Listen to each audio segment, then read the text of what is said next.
Indo-British Advanced Pain Clinic, Noppimayam Surgery Duram. For appointments 9155 15563.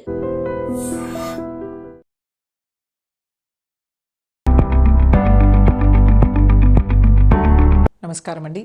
నేను Srilatha, chief clinical dietitian, Medicover hospitals Madhapur.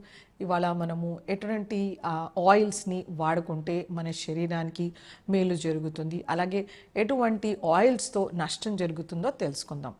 So ముఖ్యంగా నూనె అనేది మన శరీరానికి ఎన్నో రకాల మేలు చేస్తుంది. మనకి ఈ ఫ్యాట్ అనేది వైటమిన్ ఏ, డి, ఈ, కే, వీటిని ఫ్యాట్ సాల్యుబుల్ వైటమిన్స్ అంటారు. ఇవి మన శరీరానికి అబ్జార్బ్ అవ్వాలంటే మనకి ఫ్యాట్ అనేది ఆహారంలో అవసరం. అలాగే మన శరీరంలో ప్రతి ఒక్క సెల్ మెంబ్రెయిన్కి, బయాలజికల్ మెంబ్రెయిన్స్కి ఫ్యాట్ అనేది చాలా అవసరం. అలాగే మన బాడీకి ఒక ఇన్సులేషన్ లాగా కూడా పనిచేస్తుంది అనమాట. మన మోషన్ పాస్ చేయడానికి కూడా, స్టూల్ ఈజీగా రావడానికి మనకి ఫ్యాట్ అనేది అవసరం అనమాట. ఇది మన స్టూల్ని లూబ్రికేట్ చేస్తుంది ఫ్యాట్ అనేది. సో ఇలా మనకి ఫ్యాట్ అనేది రకరకాల ఇంపార్టెన్స్ మన శరీరంలో ఉంటుందన్నమాట. సో ఈ ఫ్యాట్ అనేది మనకి రెండు రకాలుగా వస్తుంది. ఒకటి విజిబుల్ ఫ్యాట్, ఒకటి ఇన్విజిబుల్ ఫ్యాట్. అంటే కంటికి కనిపించేది, కంటికి కనిపించింది.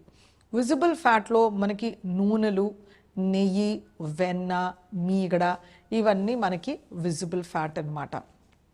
ఇన్విజిబుల్ ఫ్యాట్లో మనకి నూనె గింజలు, పలుకులు, నాన్ వెజ్ ఫుడ్ ఐటమ్స్, తర్వాత పెరుగు, పాలు, ఇవన్నిటిలో ఉన్న ఫ్యాట్ మన కంటికి కనిపించదు, బట్ ఫ్యాట్ అనేది ఉంటుందన్నమాట.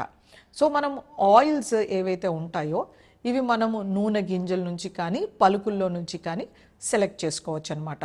సో ముఖ్యంగా నూనె గింజల్లో మనకి నువ్వులు, పల్లీలు, ఆవాలు, కుసుమలు, అలాగే ప్రొద్దుటెరుగుటి పువ్వు, ఇలా రకరకాల గింజలు ఉన్నాయి మనకి. సో వీటిలో నుంచి మనం సెలెక్ట్ చేసుకోవచ్చు.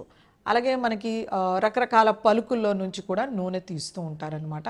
ఆల్మండ్ ఆయిల్ కానీ, ఆలివ్ ఆయిల్ కానీ ఇలాంటివి కూడా తీస్తారు. అవకాడో ఫ్రూట్ నుంచి కూడా తీస్తూ ఉంటారు. సో అవి కూడా ఒక వెరైటీ ఆఫ్ ఆయిల్స్. సో మనం ఆయిల్ సెలెక్ట్ చేసుకునేటప్పుడు అది ఎంత మేరకు ప్రాసెసింగ్ జరిగింది అనేది ఫస్ట్ మోస్ట్ ఇంపార్టెంట్. మనం ఎక్కువ మోతాదులో రీఫైండ్ అయిన ప్రోడక్ట్స్, ఆయిల్ని వాడుకోకూడదు అనమాట. యూజువల్గా మనకి నూనె అనేది మనము ఒక ఆయిల్ ఎక్స్ట్రాక్టర్కి ఒక స్టోన్ దాంట్లో వేసి దాన్ని చుట్టూ యానిమల్స్ని తిప్పడం వలన ఆ ప్రెషర్తో క్రష్ అయిపోయి నూనె వచ్చేస్తుంది. అది సింపుల్గా వాడుకుంటాం, గానుగ నూనె అది అనమాట. అది స్టోన్ అయినా ఉండొచ్చు, రాయితో చేసి ఉండొచ్చు, లేదా చెక్కతోటైనా ఉండొచ్చు అనమాట. అది సింపుల్ ఆయిల్ ఎక్స్ట్రాక్షన్ పద్ధతి. అది చాలా న్యాచురల్ అండ్ ట్రెడిషనల్, ముందు నుంచి వచ్చిన అలవాటు అనమాట. ఇప్పుడు మనకి ఈ మధ్యకాలంలో ఆ సీడ్స్ని రకరకాల ప్రాసెసింగ్ చేసి, వాటిని ప్రెస్ చేసి, ఆయిల్ తీసి, వాటిని డీగమ్ చేసి, డియోడ్రైజింగ్ చేసేసి, డబుల్ ఫిల్టర్ చేసి, ఈ ప్రాసెస్లో రకరకాల కెమికల్స్ యాడిషన్ అలా చేస్తూ ఉంటారనమాట. సో దీనివలన మనకి ఏంటంటే ఒక ఫ్రీ ఫ్లోయింగ్ ట్రాన్స్పరెంట్ ఆయిల్ అనేది వస్తుంది, which is not really good. యూజువల్గా అయితే మనము గానుగ నుంచి నూనె తీసినప్పుడు చాలా థిక్గా, టర్బిడ్గా, మస్కగా ఉంటుందన్నమాట. దాని కింద సెడిమెంట్స్ కూడా వస్తూ ఉంటాయి. మనము ఈ నూనెని సపోజ్ లెట్సే ఒక 1 kg నువ్వుల్ని మనం గానుగకి ఇచ్చామంటే మనకి 200 ml కానీ, పావు కిలో కానీ నూనె వస్తుంది. అంటే మనకు అది ఎంత ఎక్స్పెన్సివ్ అవుతుందో మనం ఒకసారి ఆలోచించుకోవాలి. పావు కిలో నూనెకి మనం 1 కిలో గింజధాన్యం ఇస్తున్నాం. అలాగే మనము 1 కిలో నూనె మనం బయట నుంచి తెచ్చుకోవాలంటే ఎన్ని కిలోల నూనె గింజలు ఇవ్వాల్సి ఉంటుందో, అది ఎంత ఖర్చు పెట్టాల్సి ఉంటుందో. కాకపోతే మనకి 1 లీటర్ 150 రూపీస్లో వచ్చేస్తుంది. అంటే మనం ఇక్కడ గమనించుకోవాల్సింది ఏంటంటే ఎంత మోతాదులో అడల్టరేషన్ అవుతుంది, ఎంత మోతాదులో ప్రాసెసింగ్ అవుతుంది అనేది. సో కొంచెం డబ్బులు ఎక్కువైనా సరే మనము నార్మల్ కోల్డ్ ప్రెస్ ఆయిల్ వాడుకుంటే మంచిది. సో ఇది ప్రాసెసింగ్ అండ్ కెమికల్ అడిషన్తో. సో మనం ఎట్లాంటి ఆయిల్ చూస్ చేసుకోవాలి.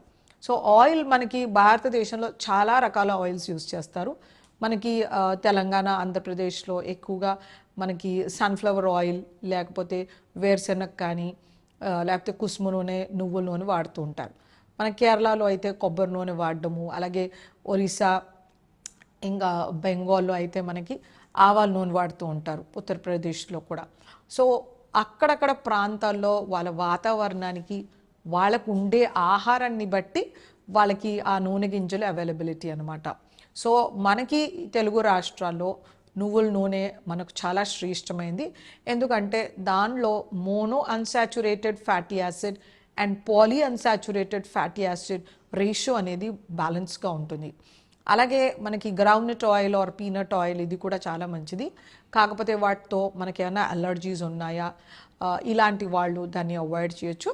లేకపోతే వేరుశెనక్కాయలో కూడా మంచి ఆయిల్ ఫ్యాటీ యాసిడ్ ప్రపోర్షన్ అనేది బాగుంటుందన్నమాట. అలాగే మనం ఆవాల నూనె కూడా వాడుకోవచ్చు. కాకపోతే దాంట్లో పంజెంట్ ఓడర్ అనేది ఉంటుంది, చాలా ఘాటు వాసన వస్తుంది, చేప వాసనలాగా వస్తుంది దాన్ని ఫ్రై చేసినప్పుడు ఆర్ వండినప్పుడు. సో ఆ ఓడర్ గురించి చాలామంది తీసుకోరు, బట్ అది చాలా హెల్దీ అనమాట. అలాగే మనకి కుసుమ నూనె ఉంది, ఇది కూడా చాలా మంచిది. మనకి ఇప్పుడు ఫ్లాక్సీడ్ ఆయిల్ లభిస్తుంది, అవిసె నూనె, అదైనా వాడుకోవచ్చు. అలాగే మనకి ఇప్పుడు ఆలివ్ ఆయిల్ ఉంది, ఆలివ్ ఆయిల్లో కూడా mono unsaturated fatty acid content ఎక్కువగా ఉంటుంది. ఇది హార్ట్ ఫ్రెండ్లీ అంటారు, కాకపోతే 2000 రూపీస్ కేజీ ఉంటుంది కాబట్టి అందరూ అఫోర్డ్ చెయ్యలేరు. సో ఇలా మనకి ఒక్కొక్క ఆయిల్ బెనిఫిట్స్ అనేవి చాలా ఉన్నాయి. సో 1 కిలో మనము నువ్వుల నూనె వాడితే 1 కిలో రైస్ బ్రాన్ ఆయిల్ కానీ, లేకపోతే 1 కిలో ఆవాల నూనె వాడితే ఇంకో కిలో సోయాబీన్ ఆయిల్ కానీ, ఇలా మార్చుతూ వాడుకోవడం. మనకి నచ్చినవి ఏవైనా 2 ఆయిల్ సెలెక్ట్ చేసుకొని ఒక పూట ఒక ఆయిల్, ఇంకో పూట ఒక ఆయిల్, లేకపోతే ఒక వారం ఒక ఆయిల్, ఇంకో వారం ఇంకో ఆయిల్, అలా మార్చుతూ వాడుకోవాలి. ఒకే రకమైన ఆయిల్ వాడినప్పుడు మనకు ఒకే రకమైన ఫ్యాటీ యాసిడ్స్ ఎక్కువగా వస్తాయి. లెట్స్ సే సన్ఫ్లవర్ ఆయిల్లో పూఫా ఎక్కువగా ఉంటుంది, ఇది ప్రో ఇన్ఫ్లమేటరీ. అందుచేతనే మనకి ఇన్ఫ్లమేషన్స్ వచ్చినప్పుడు diabetes, strokes, heart attacks, hyper tension వస్తుంది. అందుచేతనే ఒకసారి సన్ఫ్లవర్ వాడుకొని ఇంకోసారి సాఫ్లవర్ కుసుమ వాడుకోవచ్చు. ఇలా మార్చి వాడుకుంటే మనకు ఒక బ్యాలెన్స్ అనేది ఉంటుంది. ఒక ముఖ్యమైన విషయం ఏంటంటే నూనెలు కలిపి వాడకూడదు. ఇలా జాగ్రత్త పడుతూ, నూనె ఎంతైనా ఎక్కువ క్యాలరీలు ఇస్తుంది కాబట్టి తక్కువ మోతాదులో వాడుకుంటే చాలా మంచిది. అనవసరంగా ఎక్కువ నూనెలు వేయడము, నూనెలో దేవి చేయడం వలన ఎన్నో రకాల ఇబ్బందులు వస్తాయి. సో జాగ్రత్తగా సగటుగా మనిషికి ఒక 500 నుంచి 600 ml నూనె నెలకి సరిపోతుంది.